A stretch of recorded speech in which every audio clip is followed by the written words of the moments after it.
তুমি এখনো সময় পাওনি? আল্লাহ তোমার অপেক্ষায় আছেন। তুমি দিনের পর দিন দুনিয়ার পিছনে ছুটছ।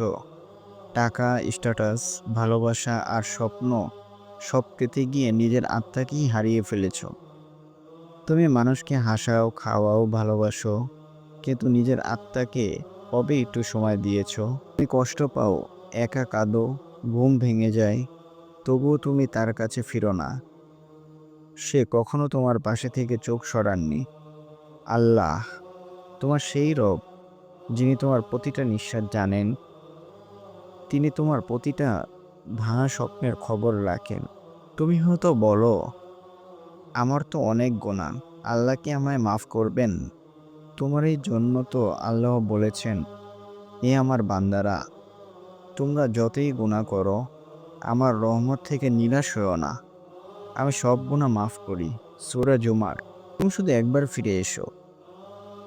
একটিবার সিজদায় পড়ে বলো, হে আল্লাহ, আমায় মাফ করে দাও।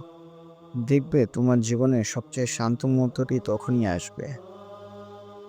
তুমি একা নও, তুমি হারাওনি, তুমি এখনো ফিরে আসতে পারো। আজ রাতেই ফিরে এসো, দরজাটা এখনো খোলা। আল্লাহ এখনো তোমার জন্য অপেক্ষা করছেন।